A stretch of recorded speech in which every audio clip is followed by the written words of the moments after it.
ഇന്നത്തെ chief guest ആയിരിക്കുന്ന കർത്താവിൻ്റെ അനുഗ്രഹീത ദാസൻ പാസ്റ്റർ ജിജി സക്കറിയാൻ നമ്മുടെ മധ്യയിൽ മുഖ്യ സന്ദേശം തരുവാനും അതുപോലെ സമ്മാനദാനങ്ങൾ കൊടുക്കാനുമായി നമ്മുടെ മധ്യയിൽ നമ്മുടെ ക്ഷണം സ്വീകരിച്ചെത്തുവാനിടയായി.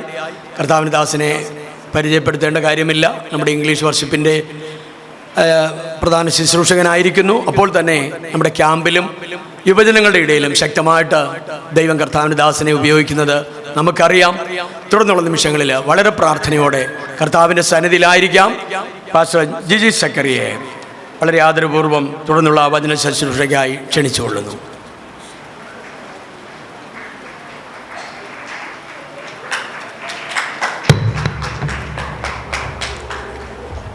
Praise Lord.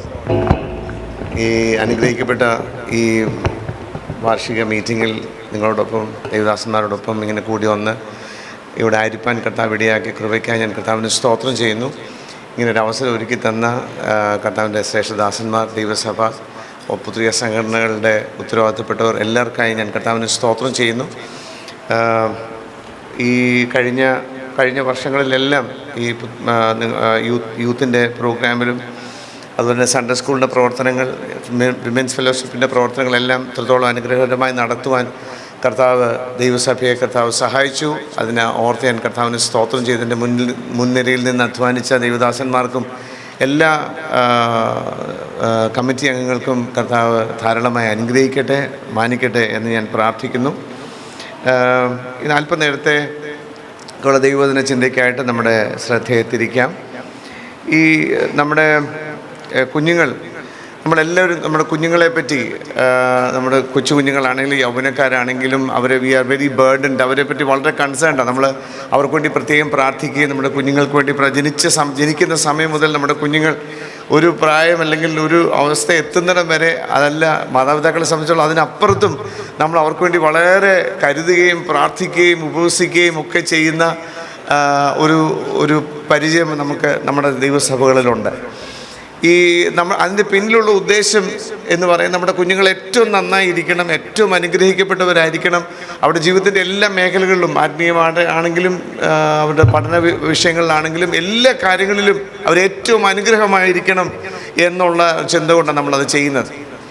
പിന്നെ ഇന്ന് ചില കാര്യങ്ങൾ നിങ്ങളോടൊപ്പം ചിന്തിപ്പാൻ ആഗ്രഹിക്കുന്ന ഒരു കാര്യം, നമ്മുടെ കുഞ്ഞുങ്ങൾ വളർന്നു വരുന്ന ഈ തലമുറ എന്ന് പറയുന്നത് ഭയങ്കര ചലഞ്ചിങ് ആയിട്ടുള്ളൊരു സാഹചര്യത്തിലാണ് നമ്മുടെ കുഞ്ഞുങ്ങൾ വളരുന്നത്. നമ്മൾ പലപ്പോഴും അതിൻ്റെ ആഴങ്ങൾ മനസ്സിലാക്കാറില്ല. ഒന്ന് രണ്ട് കാര്യങ്ങൾ പറഞ്ഞാൽ ചിലപ്പോൾ നിങ്ങൾ മനസ്സിലാക്കും. ഈ ജോൺ മക്കാർത്തർ എന്ന് പറഞ്ഞ ഒരു ദൈവദാസനുണ്ട്. അദ്ദേഹം ഈ കഴിഞ്ഞ വർഷം മരിച്ചുപോയി. വളരെ ഇൻഫ്ലുവൻഷ്യലായിട്ടുള്ള ഒരു ബാപ്റ്റിസ്റ്റ് പാസ്റ്ററായിരുന്നു അദ്ദേഹം പറഞ്ഞ ഒരു സ്റ്റേറ്റ്മെൻറ്റ് ഇങ്ങനെയാണ്: നമ്മുടെ കുഞ്ഞുങ്ങളെല്ലാം പിശാചിൻ്റെ വളരെ റിലൻറ്റ്ലെസ് അറ്റാക്ക്, പറഞ്ഞാൽ നിർത്താതെ നമ്മുടെ കുഞ്ഞുങ്ങൾക്കെതിരെ ഒരു പോരാടുന്ന ഒരവസ്ഥ നമുക്ക് കാണാൻ കഴിയും. ആൻഡ് നമ്മുടെ കുഞ്ഞുങ്ങളൊക്കെ ഡിഫെൻസ്ലെസ്സാണ്. പലപ്പോഴും അവർക്ക് എങ്ങനെ ഇതിനെ ഓവർകം ചെയ്യണം, എങ്ങനെ ഇതിനെ തരണം ചെയ്യണം എന്നറിയാൻ പറ്റാതെ പതറിപ്പോകുന്നൊരവസ്ഥ. ഞാൻ ഇപ്പോഴും ഓർക്കുന്നുണ്ട്, എൻ്റെ പപ്പ ശുശ്രൂഷയിലോട്ട് വന്ന സമയത്ത്, അതിന് മുമ്പ് ഞങ്ങളന്ന് അവിടെ ബഹ്റിനിലാണ് ഈ ശുശ്രൂഷയിൽ ഏറ്റെടുക്കുന്ന ആ സമയമായപ്പോൾ ദൈവാത്മാവിനോട് പറഞ്ഞു ഉപവസിക്കാൻ പറഞ്ഞു. അപ്പോൾ ഞാൻ ഉപവസിക്കുക, എന്താ കർത്താവേ കാര്യമെന്ന് പറഞ്ഞാൽ കാര്യമൊന്നും പറയുന്നില്ല. ദൈവാത്മാവ് പറഞ്ഞു ഉപവസിക്കുക. അപ്പം അങ്ങനെ ഉപവാസം ഇങ്ങനെ തുടർന്നുകൊണ്ടേയിരുന്നു. ചില ദിവസങ്ങൾ മുന്നോട്ട് പോയി കഴിഞ്ഞ് കുറച്ച് ദിവസങ്ങൾ കഴിഞ്ഞപ്പോൾ ദൈവാത്മാവ് പറഞ്ഞു, ഓക്കെ, ഞാൻ നിന്നോട് ഉപവസിക്കാൻ പറഞ്ഞു, ഇത്രേ ഉള്ളൂ. ആ പപ്പ ശുശ്രൂഷയിലോട്ട് കയറിയപ്പോഴത്തേക്കിന് ഞാൻ അനുഭവിച്ച ഒരു സ്പിരിച്വൽ അറ്റാക്ക് എന്ന് പറഞ്ഞാൽ അതിഭയങ്കരമായിരുന്നു. അതിനെ തരണം ചെയ്യുവാനുള്ള ദൈവകൃപയ്ക്ക് വേണ്ടി ദൈവം എന്നെ ഇരുത്തിയത്. പിന്നീട് എനിക്ക് മനസ്സിലായി, അന്നൊന്നും ദൈവം പറഞ്ഞില്ല. കുറച്ച് ദിവസങ്ങൾ കഴിഞ്ഞപ്പോഴാണ് ദൈവാത്മാവ് ഇത് ഓർപ്പിച്ചത്. അപ്പോൾ നമ്മൾ ശുശ്രൂഷയിൽ നിൽക്കുമ്പോൾ നമ്മൾ കർത്താവിന് വേണ്ടി പ്രയോജനപ്പെടണം എന്ന് നമ്മുടെ കുഞ്ഞുങ്ങളെ പറ്റി ആഗ്രഹിക്കുമ്പോൾ നമ്മൾ ചെയ്യുന്ന ശുശ്രൂഷയിൽ നമ്മുടെ കുഞ്ഞുങ്ങളെ എങ്ങനെയെങ്കിലും തളർത്തുവാൻ ഒരു വലിയ പോരാട്ടം നമ്മുടെ കുഞ്ഞുങ്ങൾക്കെതിരെ ഉണ്ട് എന്ന് നമ്മൾ മനസ്സിലാക്കണം. അതിനനുസരിച്ച് അപ്പം നമ്മുടെ കുഞ്ഞുങ്ങൾക്ക് വളരെ ഡേഞ്ചറസ് ആയിട്ടുള്ള ഒരു സമൂഹത്തിലാണ് നമ്മുടെ കുഞ്ഞുങ്ങൾ ജീവിക്കുന്നത്. നമ്മുടെ കുഞ്ഞുങ്ങൾ അവരുടെ ഉദരത്തിൽ ഉരുവാകുന്ന സമയം മുതൽ ഈ പോരാട്ടം തുടങ്ങും. പഠിച്ചാൽ 10ാം ക്ലാസ്സിലാകുമ്പോഴൊന്നും അല്ല ഇത് തുടങ്ങുന്നത്, വളരെ ചെറുപ്പത്തിൽ തന്നെ നമുക്കിത് കാണാൻ കഴിയും. അതിനുവേണ്ടി എല്ലാ മാധ്യമവും പിശാച് ഉപയോഗിക്കും നമ്മുടെ കുഞ്ഞുങ്ങളെ കർത്താവിൽ നിന്ന് അകറ്റുവാൻ. ദൈവത്തിൻ്റെ ആ പാതയിൽ നകറ്റ് എല്ലാം ചെയ്യും. കുഞ്ഞുങ്ങൾക്കെതിരെയാണ് പിശാചിൻ്റെ വളരെ ശക്തമായ പോരാട്ടം എന്ന് അദ്ദേഹം മനസ്സിലാക്കുവാനുണ്ട്. കാരണം കുഞ്ഞുങ്ങൾ കർത്താവിന് വേണ്ടിയുള്ളതാണ്. ഞാൻ ഈ സാഹചര്യങ്ങൾ വളരെ ചേഞ്ചിങ് ആണ്, വളരെ ഒത്തിരി ചലഞ്ചസ് ഉണ്ടാകുമെന്ന് പറഞ്ഞ 8 കൂട്ടം കാര്യങ്ങൾ നിങ്ങളോട് പറയാം. ഒന്ന്, നമ്മളിപ്പോൾ നോക്കിയാൽ എക്സ്പ്ലോഷൻ ഓഫ് സോഷ്യൽ മീഡിയയുടെ ഒരു അതിപ്രസരമാണ്. നമുക്ക് ഇപ്പം പാസ്റ്റർമാരായ ഞങ്ങൾ പോലും വാട്സാപ്പിൽ നിന്ന് കണ്ണു മാറ്റാൻ സമയമില്ല. അപ്പോൾ കുഞ്ഞുങ്ങളുടെ കാര്യം പറയണം, ഇൻസ്റ്റാഗ്രാം, സ്നാപ്ചാറ്റ് എല്ലാം അതിനകത്ത് വളരെ ആഴമായിട്ട് ഇൻവോൾവ് ആയിരിക്കുമ്പോൾ ഭയങ്കര ഒരു ഇൻഫർമേഷൻ ഓവർലോഡാണ് നമ്മുടെ കുഞ്ഞുങ്ങൾക്ക് കിട്ടുന്നത്. ഒരിക്കലും ആ ഏജിലൊന്നും പ്രോസസ്സ് ചെയ്യാൻ കഴിയുന്നതിലും വളരെ അപ്പുറത്തുള്ള ഇൻഫർമേഷൻ ഓവർലോഡ് നമ്മുടെ കുഞ്ഞുങ്ങൾക്ക് എത്തുന്നത്. ഒന്ന്. രണ്ടാമത്, അവർ പഠിക്കുന്ന സ്കൂളുകളിലും കോളേജിലുമൊക്കെ ഈ സബ്സ്റ്റൻസ് അബ്യൂസ് വളരെ കോമണാണ്. എവിടെ വളരെ ഈസി ആയിട്ട് ഒരു മുട്ടായി ലഭിക്കുന്ന ലാഘവത്തിൽ കുഞ്ഞുങ്ങൾക്ക് അത് കിട്ടും. അങ്ങനെ ഒരു സാഹചര്യത്തിൽ നമ്മുടെ അപ്പം വളരെ റെലവൻ്റ് ആയിട്ടുള്ള വളരെ ചലഞ്ചിങ് ആയിട്ടുള്ള ഒരു സിറ്റുവേഷനാണ് LGBTQ. നമുക്ക് ഇവിടെ താമസിക്കുമ്പോൾ നമുക്കറിയത്തില്ല, ഈ ജൂൺ മാസമാണ് ഗേ പ്രൈഡ് മന്ത് എന്ന് പറയുന്നത്. ജൂൺ മാസത്തിൽ കെല്ലോഗ്സ് പോലുള്ള വലിയ കോർപ്പറേഷൻസ്, കെല്ലോഗ്സ് അവരുടെ കോൺഫ്ലേക്സിൻ്റെ 75% പ്രോഫിറ്റ് 75% ജൂൺ മാസത്തിലെ പ്രോഫിറ്റ് അവർ ഈ ഗേ പ്രൈഡ് മൂവ്മെൻറ്റിനാണ് കൊടുക്കുന്നത്. അവർ ആ കവറിനകത്ത്, അന്ന് ഇറക്കുന്ന കവറിനകത്ത് എഴുതിയിരിക്കുന്നത്, you can choose to call yourself him or her, he or she. നിങ്ങളുടെ ചോയ്സാണ്. നിങ്ങളുടെ അമ്മയും ബയോളജിക്കൽ ബർത്തിൽ ഉണ്ടായപ്പം നിങ്ങളുടെ സെക്സ് ഡിസൈഡ് ചെയ്യുന്നത് പോലെ അല്ല, യു ക്യാൻ ചൂസ് എന്ന് കെല്ലോഗ്സാണ് പഠിപ്പിക്കുന്നത്. അതിന് 75% അത് പഠിപ്പിക്കാൻ, നമ്മുടെ കുഞ്ഞുങ്ങളെ പഠിപ്പിക്കാൻ 75% അവരുടെ പ്രോഫിറ്റ് ഈ ഗേ പ്രൈഡ് മൂവ്മെൻറ്റിനാണ് പോകുന്നത്. അന്ന് കഴിഞ്ഞ വർഷം നടന്ന ഗേ പ്രൈഡ് മൂവ്മെൻറ്റിൻ്റെ ഈ ജാഥയ്ക്കകത്ത് അവർ വിളിച്ചു പറഞ്ഞുകൊണ്ടിരുന്ന സഭകളെല്ലാം ശ്രദ്ധിക്കേണ്ട ഒരു കാര്യമാണ്. വിളിച്ചു പറഞ്ഞുകൊണ്ടിരുന്ന ഒരു സ്റ്റേറ്റ്മെൻറ്റ് ഇതായിരുന്നു, we are here, we are queer and we are coming for your children. ഞങ്ങളിവിടെ ഉണ്ട്, ഞങ്ങൾ ക്യൂറാണ്, നിങ്ങളുടെ കുഞ്ഞുങ്ങളാണ് ഞങ്ങളുടെ ടാർഗറ്റ്. ഗേ പ്രൈഡ് മൂവ്മെൻറ്റ് ദൈവസഭകളെ നോക്കി, നമ്മളെ നോക്കി വെല്ലുവിളിച്ച സ്റ്റേറ്റ്മെൻറ്റായിരുന്നു. അങ്ങനെയുള്ളൊരു തലമുറയുടെ നടുവിലാണ് നമ്മുടെ കുഞ്ഞുങ്ങൾ ജീവിക്കുന്നത്. അത് മാത്രമല്ല, നമ്മൾ എവിടെ നോക്കിയാലും വചനത്തെ വളരെ ബ്ലേറ്റൻ്റായിട്ട് അതിനെ ബ്രേക്ക് ചെയ്യുന്ന ഒരു സൊസൈറ്റിയാണ്. അത് മാത്രമല്ല, ഈ കുടുംബജീവിതത്തെ തകർത്തുകൊണ്ടിരിക്കുന്ന ഒരു സമയമായത്. ഇപ്പം എനിക്ക് തോന്നുന്നു ട്രിവാൻഡ്രത്ത് ഉണ്ടെന്നാണ് എനിക്ക് തോന്നുന്നത്, കോഹാബിറ്റേഷൻ, വിവാഹത്തിന് മുമ്പേ ഒരുമിച്ച് താമസിക്കുന്ന അവസ്ഥകൾ. ആ ബാംഗ്ലൂരിലൊക്കെ വളരെ കോമൺ. ഇവിടെ എഴുതി വെച്ചിട്ടുണ്ട്, യു ക്യാൻ കോഹാബിറ്റേറ്റ്. ആ കുടുംബജീവിതം വേണ്ട, വിവാഹം വേണ്ട എന്ന് പറഞ്ഞ് പഠിപ്പിക്കുന്ന ഒരു തലമുറയുടെ നടുവിലാണ് നമ്മുടെ യൗവനക്കാർ ഈ പട്ടണങ്ങളിൽ താമസിക്കുന്നത്. അതിൻ്റെ നടുവിലാണ് നമ്മൾ നിൽക്കുന്നത്. 7ാമത്തെ കാര്യം നിങ്ങൾക്ക് എല്ലാവർക്കും അറിയാവുന്നതാണ്. പക്ഷേ ഈ കേരളത്തിൽ കഴിഞ്ഞ 2011 സെൻസസ് അനുസരിച്ച് 25% ഉണ്ടായിരുന്നത്. ഇപ്പോൾ അത് 37%. It's A major challenge. നമുക്ക് ദൈവമക്കൾക്ക്, ദൈവസഭകൾക്ക് ഇറ്റ്സ് എ മേജർ ചാലഞ്ച്. നമ്മുടെ കുഞ്ഞുങ്ങളുടെ വിശ്വാസത്തെ വളരെ ശക്തമായി ചോദ്യം ചെയ്യുന്ന ഒരു സമൂഹത്തിൻ്റെ നടുവിൽ നമ്മുടെ കുഞ്ഞുങ്ങളായിരിക്കുന്നത്. Are we ready for it? നമുക്ക് അവർ 7 വയസ്സ് 8 വയസ്സുള്ള പിള്ളേർ പബ്ലിക്കായിട്ട് നിന്ന് അവരുടെ മതഗ്രന്ഥത്തെ ഫ്രീ ആയിട്ട് കൊടുത്തു തുടങ്ങി. നമ്മൾ ട്രാക്റ്റ് കൊടുക്കുന്നത് പോലെ ഫ്രീ ആയിട്ട് അവർ കൊടുത്തുകൊണ്ടിരിക്കുക. ഈ 7ഉം 8ഉം വയസ്സുള്ള പിള്ളേർ അവരുടെ പ്രമാണങ്ങളെ വ്യക്തമായി പറയാനും നമ്മുടെ പ്രമാണങ്ങളെ ചോദ്യം ചെയ്യാൻ പഠിപ്പിച്ചാണ് ഈ 7ഉം 8ഉം 10ഉം വയസ്സുള്ള പിള്ളേരെ വഴിയിലോട്ട് നിർത്തുന്നത്. അതിൻ്റെ നടുവിൽ നമ്മുടെ കുഞ്ഞുങ്ങൾ വളരുന്നത്. Are we ready for that? ആ രീതിയിൽ നമ്മുടെ കുഞ്ഞുങ്ങളെ പഠിപ്പിക്കുന്നുണ്ടോ? അവസാനമായി, ഒത്തിരി പേര് ഈ ദൈവഭാഗം വിട്ടു പോകുന്നുണ്ട്, ദൈവവഴികൾ വിട്ടുപോകും. അങ്ങനെ വളരെ ചലഞ്ചിങ് ആയിട്ടുള്ള ഒരു സമയത്താണ് നമ്മൾ ജീവിക്കുന്നത്. നിങ്ങൾ ജോർജ് ബാർണ എന്ന് പറഞ്ഞ ഒരു വ്യക്തിയെപ്പറ്റി കേട്ടിട്ടുണ്ടോ എന്ന് എനിക്കറിയത്തില്ല. ജോർജ് ബാർണ എന്ന് പറയുന്നത് ബാർണാസ് അസോസിയേറ്റ് ഒരു ഭയങ്കര റിസർച്ച് ഓർഗനൈസേഷനാണ്. ദൈവസഭയ്ക്ക് വേണ്ടി ഇത്രമാത്രം പ്യൂർ റിസർച്ച് കഴിഞ്ഞാൽ സ്പെസിഫിക്കായിട്ട് ക്രിസ്ത്യൻ സമൂഹത്തെ ടാർഗറ്റ് ചെയ്തുകൊണ്ട് റിസർച്ചുകൾ നടത്തിയ ഒരു ഓർഗനൈസേഷൻ ഇതുപോലെ ഉണ്ടായിട്ടില്ല. ജോർജ് ബാർണ എന്നാണ് അദ്ദേഹത്തിൻ്റെ പേര്. ഒത്തിരി സ്റ്റഡീസ്, ഈവൻ മിഷൻ്റെ പ്രവർത്തനങ്ങൾ പോലും ചാനലൈസ് ചെയ്യുന്നത് ഈ അദ്ദേഹത്തിൻ്റെ സ്റ്റഡി മുഖാന്തരം. നിങ്ങൾ സമയം കിട്ടുവാണെങ്കിൽ അദ്ദേഹത്തിൻ്റെ പുസ്തകങ്ങൾ വായിച്ചാൽ നല്ലതാണ്. അപ്പം അദ്ദേഹം ഒരു വളരെ ഇൻട്രസ്റ്റിംഗ് ആയിട്ടുള്ളൊരു സ്റ്റഡി നടത്തി. അത് നിങ്ങളുടെ മുമ്പിൽ ചില കാര്യങ്ങൾ നിങ്ങളുടെ മുമ്പിൽ പറഞ്ഞിട്ട് ഞാൻ ദിവസം ഇരുപ്പാൻ ആഗ്രഹിക്കുകയാണ്. ഞാൻ ആദ്യം പറഞ്ഞതുപോലെ നമുക്കെല്ലാവർക്കും ഒരു ഐഡിയൽ ചൈൽഡ് എങ്ങനെ ആയിരിക്കണമെന്ന് നമുക്കൊരു ആഗ്രഹമുണ്ട്, അല്ലേ? നമ്മുടെ കുഞ്ഞുങ്ങൾ എങ്ങനെ ആയിരിക്കണം, എന്തൊക്കെ സ്വഭാവങ്ങൾ വേണം എന്നൊക്കെ നമ്മൾ ചിന്തിക്കുന്നൊരു കാര്യമാണ്.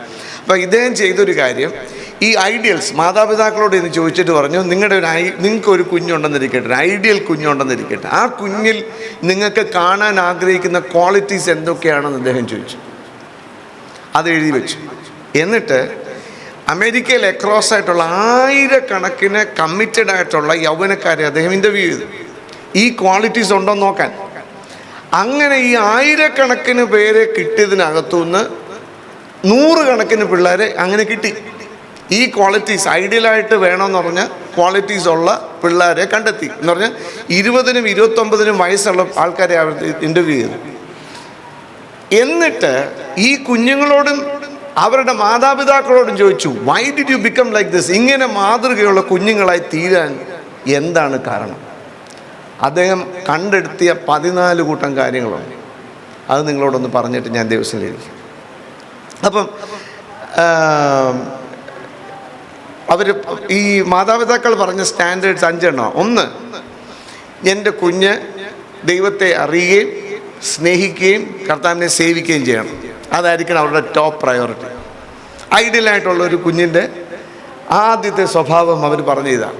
2, യേശുക്രിസ്തുവിലുള്ള വിശ്വാസമായിരിക്കണം അവരുടെ ജീവിതത്തിലെ ഏറ്റവും പ്രധാനപ്പെട്ട കാര്യം. ഹയസ്റ്റ് ഇമ്പോർട്ടൻസ് ദൈവത്തിലുള്ള വിശ്വാസമായിരിക്കണം. 3, ഈ കുഞ്ഞുങ്ങൾക്കൊരു ബിബ്ലിക്കൽ വേൾഡ് വ്യൂ ഉണ്ടാകണം. എന്ന് പറഞ്ഞാൽ സെക്യുലറിസ്റ്റിക്കോ അല്ലെങ്കിൽ പ്ലൂറലിസ്റ്റിക്കോ എത്തിസ്റ്റിക്കോ ആയിട്ടുള്ള വേൾഡ് വ്യൂ അല്ല. ഏത് ലോകത്തിൽ നടക്കുന്നതും വീട്ടിൽ നടക്കുന്നതും തങ്ങളുടെ സ്വന്തം ജീവിതത്തിൽ നടക്കുന്ന എല്ലാ കാര്യങ്ങളും ദൈവവചനത്തിൽ കൂടെ കാണാനും അതിനെ ആ രീതിയിൽ അനലൈസ് ചെയ്ത് പഠിക്കുന്ന കുഞ്ഞുങ്ങളായിരിക്കണം ഞങ്ങളുടെ കുഞ്ഞുങ്ങൾ. Biblical world view. 4, എൻ്റെ കുഞ്ഞിൻ്റെ ഏറ്റവും പ്രധാനപ്പെട്ട പേർപ്പസ്, അവരുടെ purpose in life is that they should serve God. അവർ യേശുവിനെ സേവിക്കുന്നതായിരിക്കണം അവരുടെ ജീവിതത്തിലെ ഏറ്റവും പ്രധാനപ്പെട്ട ദൗത്യം എന്ന് പറയുന്നത്. അവസാനമായി അവർ പറഞ്ഞു, അവരൊരു നല്ല ചേർച്ചിൻ്റെ വൈബ്രൻറ്റ് ചർച്ച് കമ്മ്യൂണിറ്റിയുടെ അംഗമായിരിക്കണം. അവിടെ പോയി ആരാധിക്കണം, ദൈവവചനം പഠിക്കണം, എല്ലാ ശുശ്രൂഷകളിലും പങ്കെടുക്കുന്ന, അങ്ങനെ എല്ലാം കൊണ്ടും ആക്റ്റീവായിരിക്കുന്ന കുഞ്ഞ്. ഈ 5 കൂട്ടം കാര്യങ്ങളാണ് ഈ ഇത്രയും പേര് മാതാപിതാക്കളോട് അന്വേഷിച്ചതിൽ നിന്ന് കിട്ടിയത്. അങ്ങനെ ഇവർ ചെയ്തതിന് ശേഷം ആണിത് പോയത്. അപ്പം അദ്ദേഹം ഒരു 3 തരത്തിലുള്ള പേരൻറ്റിങ് അദ്ദേഹം കണ്ടുപിടിച്ചു. 1, ഡീഫോൾട്ട് പാരൻറ്റിങ് എന്ന് പറഞ്ഞാൽ, ഞാൻ എൻ്റെ പപ്പയും അമ്മയും ഒക്കെ ഇങ്ങനെയാണ് എന്നെ വളർത്തിയത്, അതുപോലെ തന്നെ എൻ്റെ കുഞ്ഞിനെ വളർത്താം. പിന്നെ അതിനകത്തുള്ളൊരു മെയിൻ ഇതെന്ന് പറഞ്ഞാൽ, പപ്പയും മമ്മിയും പിള്ളേരും ആർക്കും ആരോടും ഒരു പ്രശ്നം ഉണ്ടായിരുന്നു. Everyone should be happy. കൊച്ചിന് മൊബൈലാണ് വേണ്ടത്, കരയുന്നത്, മൊബൈലാണ് കൊടുക്ക്. ഇല്ല കണ്ണിന്, അല്ല അത് കണ്ണിന് പ്രശ്നം, പിന്നെ നമുക്ക് ഒപ്താൽമോളജിസ്റ്റിനെ കൊണ്ട് കാണിക്കാം, ഇപ്പം കരയാതിരിക്കട്ടെ. അല്ലെങ്കിൽ ഈ ചിപ്സ്, ഇപ്പം കൊച്ചിന് ഏറ്റവും ഇഷ്ടമുള്ള ചിപ്സ് കിട്ടില്ലേ, കരയും, ചിപ്സ് അങ്ങ് കൊടുക്ക്. ആർക്കും ഒരു പ്രശ്നം ഉണ്ടാകരുത്, എന്ത് കോംപ്രമൈസും വേണേൽ ചെയ്യാൻ തയ്യാറാണ്. അങ്ങനെ ഒരു default parenting. 2, trial and error parenting. അപ്പോൾ ഇവർ പുസ്തകം ഞങ്ങളാരും പെർഫെക്റ്റ് അല്ല, ഞങ്ങൾക്ക് തെറ്റുകളൊക്കെ വരും, അപ്പോൾ നമുക്ക് ഇങ്ങനെ ചെയ്ത് നോക്കാം, 2 വർഷം ഇങ്ങനെ ചെയ്ത് നോക്കി, ഇത് പറ്റുന്നില്ലെങ്കിൽ നമുക്ക് വേറൊരു രീതി നോക്കാം. അങ്ങനെ ട്രയൽ ആൻഡ് എറർ പാരൻറ്റിങ്. 3ാമത്തേതാണ് ഇവർ കണ്ടത് റെവല്യൂഷണറി പാരൻറ്റിങ് എന്ന് പറഞ്ഞാൽ വിപ്ലവകരമായ പാരൻറ്റിങ്. ആ പാരൻറ്റിങ് ചെയ്യുന്നവരാണ് ഇങ്ങനെയുള്ള ഈ 5 കൂട്ടം ഗുണങ്ങളുള്ള കുഞ്ഞുങ്ങൾക്ക് പേരൻസിന് കുഞ്ഞുങ്ങളെ കിട്ടുന്നതെന്ന് ഇവർക്ക് മനസ്സിലായി. അപ്പോൾ ഇതിനകത്തുള്ള ചില കാര്യങ്ങൾ ഞാൻ ദിവസങ്ങളിൽ പറഞ്ഞിട്ട് ഞാൻ ഇരിക്കാൻ ആഗ്രഹിക്കുന്നു. ഇപ്പം ഈ ബാർണ തന്നെ നടത്തിയ ഒരു റിസർച്ചിനകത്ത് അവർ പറഞ്ഞത്, ഒരു കുഞ്ഞിൻ്റെ സ്വഭാവത്തെ ഏറ്റവും അധികം ഇൻഫ്ലുവൻസ് ചെയ്യുന്നതിന് 5 കൂട്ടം കാര്യങ്ങൾ ഏതാന്ന് നോക്കി. First 5 major influences of a child. 1ാമത് വന്നത് അവരുടെ പേരൻസ്. നമ്പർ 1 റാങ്ക് കിട്ടിയത് ഏറ്റവും കൂടുതൽ ഒരു കുഞ്ഞിൻ്റെ വളർച്ചയെ, അവൻ്റെ ആത്മീയ വളർച്ചയെ, അവൻ്റെ ഭൗതിക വളർച്ച, അവൻ്റെ മാനസിക വളർച്ചയെ എല്ലാം ചെയ്യുന്നത് എന്താണെന്നറിയാം, ഇൻഫ്ലുവൻസ് ചെയ്യുന്നത് പേരൻസാണ്. 2ാമതേ ഉള്ളൂ ചേർച്ച് എന്ന് പറഞ്ഞാൽ 99% പേരും വോട്ട് ചെയ്തത്, അല്ല അവരുടെ റിസൾട്ട് കിട്ടിയത് ചേർച്ച് ഫാമിലിയാണ് ഫസ്റ്റ് ഇൻഫ്ലുവൻസർ. രണ്ടാമതേ ഉള്ളൂ ചേർച്ച്. മൂന്നാമതാണ് സ്കൂൾ, ഗ്രേറ്റർ കമ്മ്യൂണിറ്റി, വിശ്വാസ സമൂഹം. നാലാമത് സ്കൂള്, അഞ്ചാമത് മറ്റ് ഗവൺമെൻറ് സൊസൈറ്റി. അപ്പോൾ ഏറ്റവും കൂടുതൽ ഇൻഫ്ലുവൻസ് ചെയ്യുന്നത് നമ്മുടെ പേരൻസാണ്. ഞാനും നമ്മളെപ്പോലുള്ള മാതാപിതാക്കളാണ് നമ്മുടെ കുഞ്ഞുങ്ങളുടെ ജീവിതത്തെ ഏറ്റവും കൂടുതൽ ഇൻഫ്ലുവൻസ് ചെയ്യുന്നത്. അത് കഴിഞ്ഞിട്ടേ സഭ ഇൻഫ്ലുവൻസ് ചെയ്യുന്നുള്ളൂ. That is A publish research. അത് കഴിഞ്ഞിട്ട് ഏറ്റവും പോസിറ്റീവ് ഇൻഫ്ലുവൻസ് ഏതാ, ഏറ്റവും നെഗറ്റീവ് ഇൻഫ്ലുവൻസ് ആണെന്ന് ഇവർ ചെക്ക് ചെയ്തു. പോസിറ്റീവ് ഇൻഫ്ലുവൻസ് എന്ന് പറയുന്നത് പിന്നെ കണ്ടുപിടിച്ച് ഏറ്റവും പോസിറ്റീവ് ഇൻഫ്ലുവൻസ് പേരൻസാണ്, പിന്നെ ചേർച്ച്, പിന്നെ Christian community. Negative influence friends, school, culture and society. അപ്പോൾ ഇതിൻ്റെ നടുവിലാണ് നമ്മുടെ കുഞ്ഞുങ്ങൾ വളരുന്നത്. അങ്ങനെയുള്ളപ്പോൾ ഈ സ്പിരിച്വൽ ചാമ്പ്യൻസിനെ കണ്ടെത്താൻ ഇടയായി തീർന്ന 14 കൂട്ടം കാര്യങ്ങൾ 14 മിനിറ്റ് കൊണ്ട് ഞാൻ തീർക്കാം. ഒന്ന്, ഈ സ്പിരിച്വൽ ചാമ്പ്യൻസിനെ റേസ് ചെയ്യാൻ കാര്യമുണ്ടായിരുന്ന ആ മാതാപിതാക്കളുടെ ഒന്നാമത്തെ ക്വാളിറ്റി, അവർ ദൈവവചനത്തെയാണ് ഗൈഡായിട്ട് സ്വീകരിച്ചത്.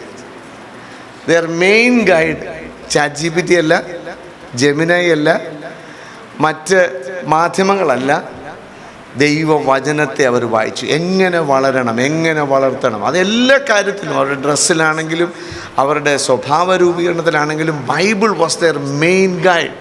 നമ്മുടെ കുഞ്ഞുങ്ങൾ സ്പിരിച്വൽ ചാമ്പ്യൻസായി മാറണമെന്ന് നമ്മൾ ആഗ്രഹിക്കുന്നുണ്ടെങ്കിൽ ദൈവവചനം, നമ്മുടെ പേരൻസ്, നമ്മൾ മാതാപിതാക്കളായ നമ്മൾ ടീച്ചേഴ്സ് ആയിരിക്കുന്ന നമ്മൾ, യങ് ലീഡേഴ്സ്, യൂത്ത് ലീഡേഴ്സ് ആയിരിക്കുന്ന നമ്മൾ, ബൈബിൾ ആയിരിക്കണം നമ്പർ 1 ഗൈഡ്.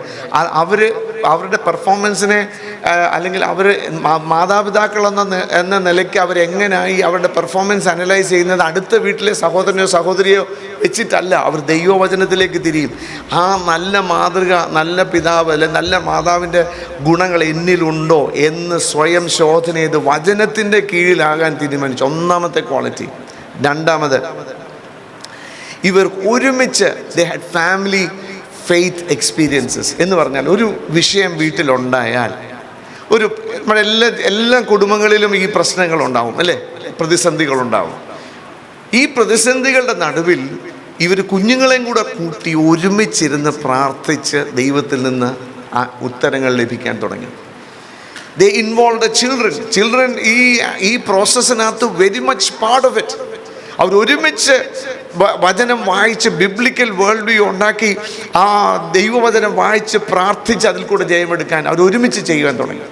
മൂന്നാമത്, ആ വാക്യം ഒന്ന് വായിക്കാമായി.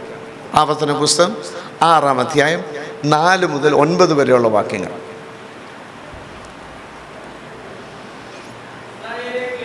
ആ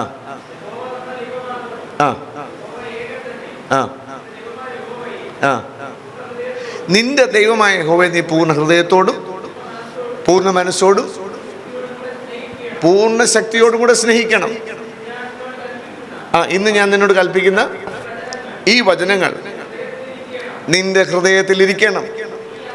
നീ അവയെ നിന്റെ മക്കൾക്ക് ഉപദേശിച്ചു കൊടുക്കണം. നീ വീട്ടിലിരിക്കുമ്പോഴും വഴി നടക്കുമ്പോഴും കിടക്കുമ്പോഴും എഴുന്നേൽക്കുമ്പോഴും അവയെക്കുറിച്ച് സംസാരിക്കാൻ വേണം. മതി.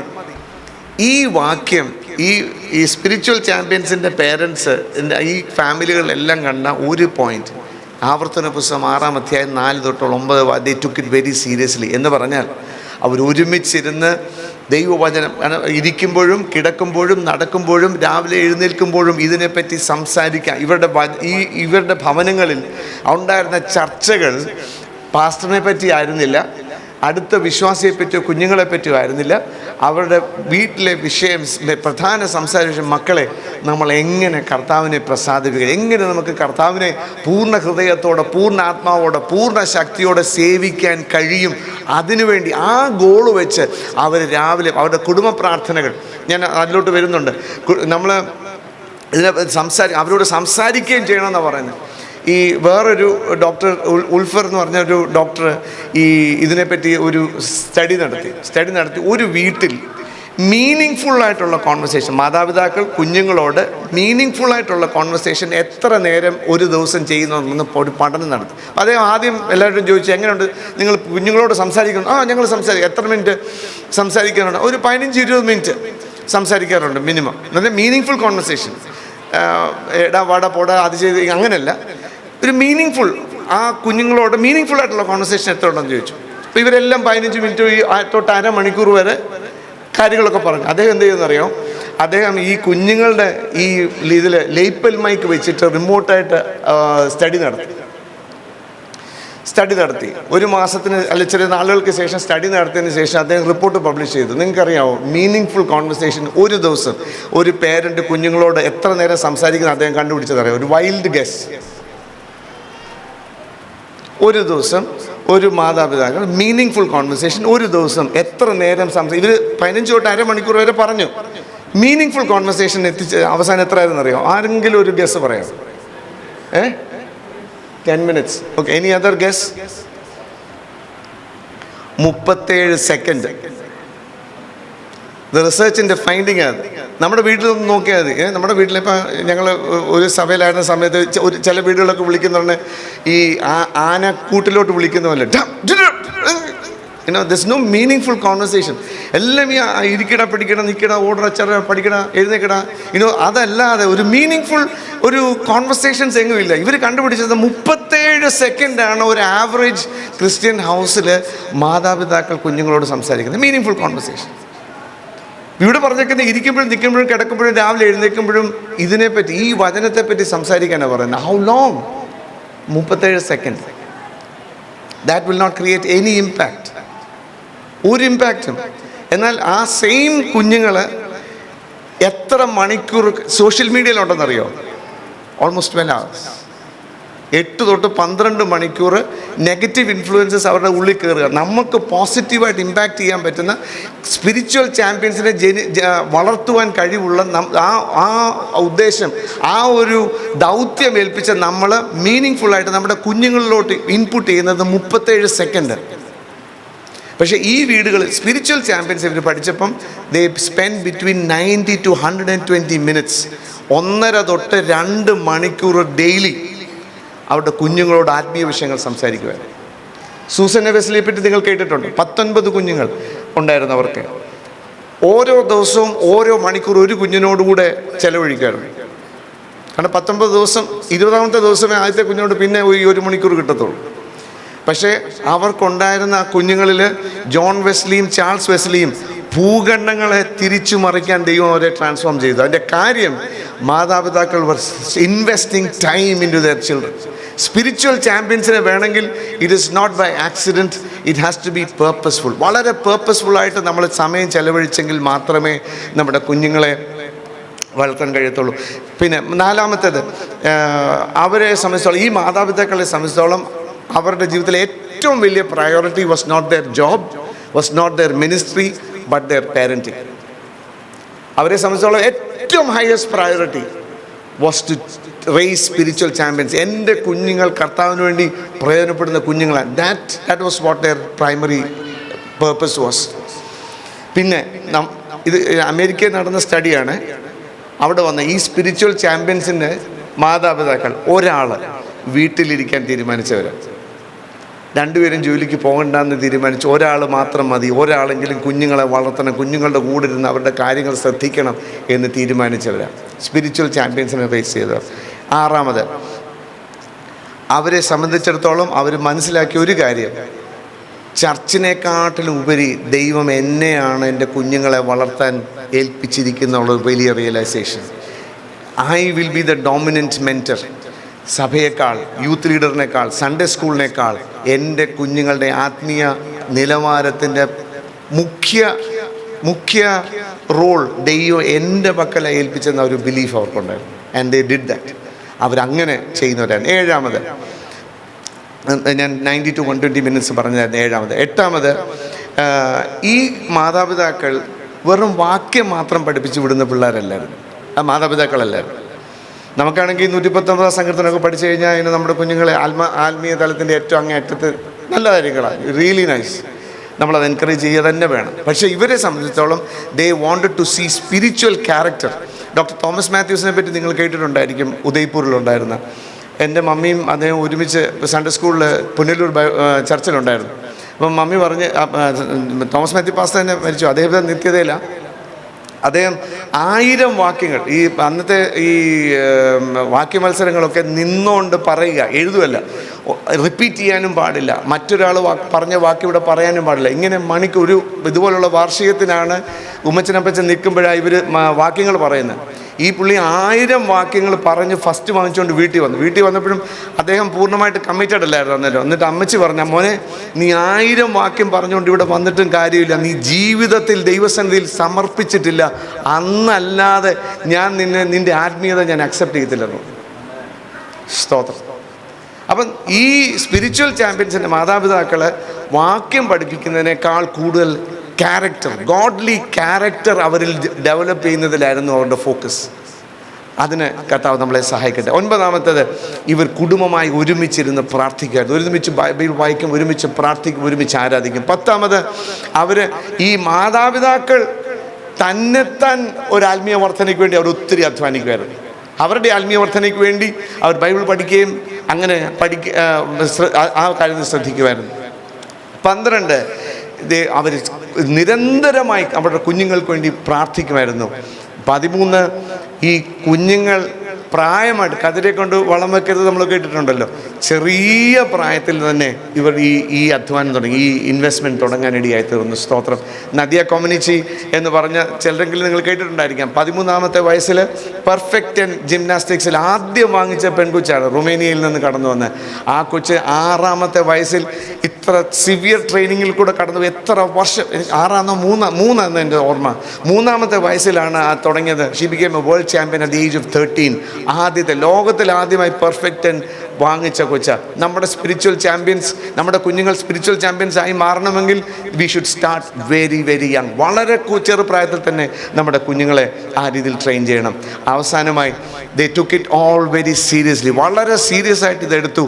Recognise that there are no guarantees, but they believe doing less can produce failure. വളരെ സീരിയസ് ആയിട്ട് ഇതെടുത്തു. ഇതെല്ലാം ചെയ്താലും എൻ്റെ കുഞ്ഞുങ്ങൾ ചിലപ്പോൾ സ്പിരിച്വൽ ചാമ്പ്യൻസ് ആകത്തില്ല, പക്ഷേ ഞാൻ ട്രൈ ചെയ്തില്ലെങ്കിൽ it will be A sure failure എന്ന് തീരുമാനിച്ച് ജീവൻ മരണ പോരാട്ടം അവർ ഏറ്റെടുത്ത് അങ്ങനെ സ്പിരിച്വൽ ചാമ്പ്യൻസിനെ ആ മാതാപിതാക്കൾക്ക് കാണാനിടയായി. നമ്മുടെ കുഞ്ഞുങ്ങൾ സ്പിരിച്വൽ ചാമ്പ്യൻസ് ആയി തീരണമെങ്കിൽ it needs very consistent effort from our side. വളരെ പ്രാർത്ഥനയും വളരെ ദൈവാശ്രയവും വളരെ ചലഞ്ചസിൻ്റെ നടുവിലാണ് നമ്മുടെ കുഞ്ഞുങ്ങൾ വളരുന്നത്. അതിന് നടുവിൽ ഈ സഭയിലുള്ള എല്ലാ കുഞ്ഞുങ്ങളും യൗവനക്കാരും സ്പിരിച്വൽ ചാമ്പ്യൻസായി ഈ തലമുറയിൽ നിൽക്കാൻ കർത്താവ് സഹായിക്കട്ടെ. അതിനായി മാതാപിതാക്കളായി, ദൈവസഭയായി, ദൈവദാസന്മാരായി നമുക്ക് അതിനുവേണ്ടി ഒരുങ്ങാം, പ്രാർത്ഥിക്കാം, പ്രവർത്തിക്കാം. പുത്രിയ സംഘടനകളായി അതിനായി പ്രവർത്തിക്കാൻ കർത്താവ് സഹായിക്കട്ടെ. ഈ വചനങ്ങളാൽ കർത്താവ് നമ്മളെ സഹായിക്കുമാറാകട്ടെ.